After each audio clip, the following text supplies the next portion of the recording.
हरियाणा के मेवात में राहुल गांधी की भारत जोड़ो यात्रा ने दूसरे दिन नूंह से सोना तक का सफर तय किया। इस दौरान कड़ाके की सर्दी और कोहरे के बावजूद लोगों का जोश कम नहीं हुआ और कल से भी ज़्यादा संख्या में लोग यात्रा में शामिल हुए। जैसे जैसे दिन चढ़ता गया, यात्रा में भीड़ बढ़ती गई। बड़ी संख्या में लोग सड़कों के दोनों तरफ खड़े थे, जिनमें भारी संख्या में महिलाएं मौजूद थी, जो बड़ी उत्साहितकरता के साथ घंटों से राहुल गांधी की यात्रा की प्रतीक्षा करती दिखी। इस दौरान राहुल गांधी ने जगह जगह हाथ मिलाकर लोगों का अभिवादन स्वीकार किया। सुबह 6 बजे से यात्रा शुरू हो गई और राहुल गांधी के साथ भूपेंद्र सिंह हुड्डा, उदयभान सिंह, दीपेंद्र हुड्डा सहित कांग्रेस के विधायक पदाधिकारी लगातार चलते रहे। राहुल गांधी की कई जगह रुक रुक कर स्थानीय लोगों से भी मिले और रास्ते में बच्चों को प्यार से दुलारा। इस दौरान सुबह दीपेंद्र हुड्डा ने बॉन्ड पॉलिसी के खिलाफ आंदोलन कर रहे मेडिकल छात्रों की मुलाकात राहुल गांधी से कराई। राहुल गांधी ने उनकी समस्याओं का ध्यान से सुना। देखिए रिपोर्ट। हरियाणा की पुलिस ने खूब कोशिश की लोगों को नहीं आने दी। मैं उसके बारे में हुड्डा जी से कहूँगा कुछ कहें, पर मुझे अभी पिछले 10 मिनट में अलग अलग लोगों से मैसेज आया है कि आज कल ये हमें देखने को नहीं मिला था, पर आज भारी मात्रा में हाईवे पुलिस खासतौर से खूब प्रयास की है, बैरिकेड लगाए हैं जगह जगहों में, लोगों को आने नहीं दे रहे हैं और लोगों को पीछे हटा रहे हैं और लोगों को कह रहे हैं कि आपको अनुमति नहीं है आने। तो ये हमने देखा था, हमने मध्य प्रदेश में देखा था, कुछ हद तक महाराष्ट्र में देखा था, कर्नाटका में भी देखा था, पर ये आज हमें हरियाणा में देखने को मिला है। मैं इसके बारे में हुड्डा जी से गुजारिश करूंगा वो कुछ कहें। एक और मुद्दा जो मैं कहना चाहता हूँ, मैं आपको क्रोनोलॉजी समझने की कोशिश कराना चाहता हूँ। आप क्रोनोलॉजी समझिए। आप जानते हैं हमारे देश के एक बड़े नेता ने कहा था, आप क्रोनोलॉजी समझिए। तो मैं आज आपको ये क्रोनोलॉजी समझाना चाहता हूँ। जुलाई 2022, सितंबर 2022 और नवंबर 2022 में गुजरात और ओडिशा में 4 ऐसे केसेस मिले जिसको आज हम कहते हैं ओमाइक्रॉन सब वेरिएंट BF7। सरल भाषा में यही वो वेरिएंट है जो चीन में महामारी जो चल रहा है। वो 4 केसेस हमारे देश में भी पाए गए, 2 गुजरात में और 2 उड़ीसा में। ये जुलाई, सितंबर और नवंबर 2022 में। भारत जोड़ो यात्रा 7 सितंबर को शुरू होती है। हम सितंबर, अक्टूबर, नवंबर गया, तब अचानक परसों स्वास्थ्य मंत्री राहुल जी को खत लिखते हैं। उसके पहले जैसा कि मैंने कहा था, कुछ राजस्थान के सांसद जो परेशान थे भारत जोड़ो यात्रा की सफलता से राजस्थान में, उन्होंने स्वास्थ्य मंत्री को लिखा और स्वास्थ्य मंत्री ने उनके चिट्ठी के आधार पर राहुल जी को लिखा। आज हमें जानकारी मिली है कि आज प्रधानमंत्री स्थिति की समीक्षा करने के लिए एक बैठक बुलाए। क्रोनोलॉजी समझिए। भारत जोड़ो यात्रा दिल्ली में प्रवेश होगा परसों। कल शाम को हम फरीदाबाद नहीं, फरीदाबाद पर दिल्ली में हम रहेंगे परसों। और आज प्रधानमंत्री बुलाते हैं बैठक समीक्षा करने के लिए। जुलाई में समीक्षा नहीं, सितंबर में समीक्षा नहीं, नवंबर में समीक्षा नहीं, पर भारत जोड़ो यात्रा के दिल्ली में प्रवेश होने के 2 दिन पहले समीक्षा, emergency meeting, headline emergency meeting. और प्रधानमंत्री के एक बी टीम भी है, दिल्ली के मुख्यमंत्री, वो भी मीटिंग बुला रहे हैं, इमरजेंसी मीटिंग। अच्छा होता है एक ही मीटिंग होता है इमरजेंसी। अगर भारत जोड़ो यात्रा को रोकना है तो दो चिट्ठी की क्या जरूरत है, प्रधानमंत्री से और मुख्यमंत्री दिल्ली से एक ही। किसी को एम्पावर कीजिए, स्वास्थ्य मंत्री को एम्पावर कीजिए। पर आज दो मीटिंगें हो रही हैं दिल्ली में। अचानक प्रधानमंत्री समीक्षा कर रहे हैं और दिल्ली के मुख्यमंत्री भी समीक्षा कर रहे हैं, और हम जानते हैं इसका नतीजा क्या होगा और क्यों क्या कराया जा रहा है।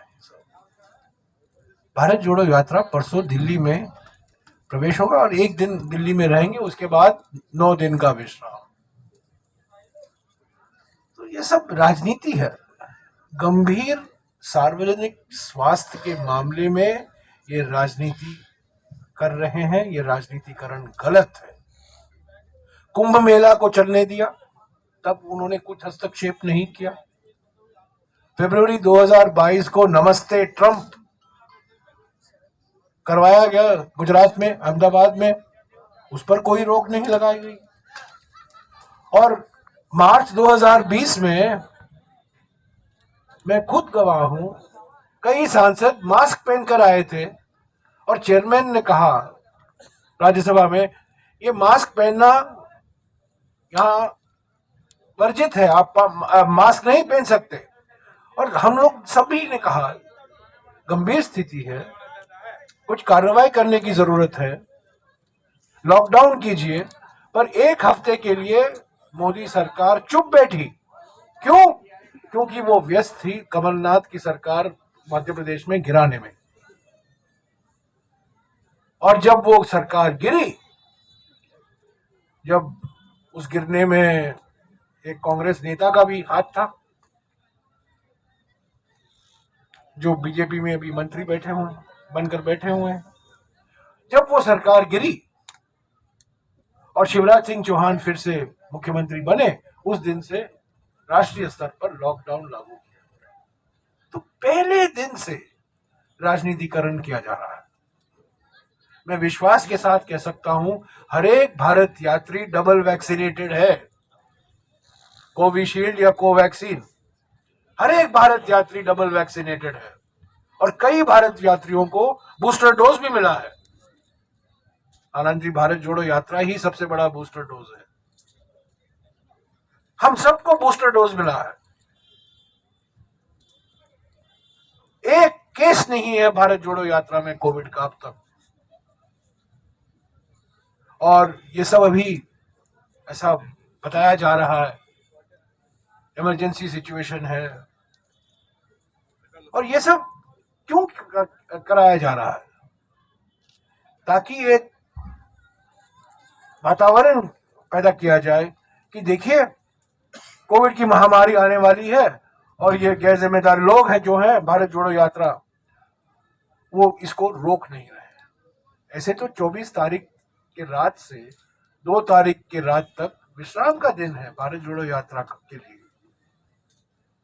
तो ये सीधा राजनीतिकरण है। प्रधानमंत्री इसका राजनीतिकरण कर रहे हैं, मुख्यमंत्री दिल्ली इसका राजनीतिकरण कर रहे हैं।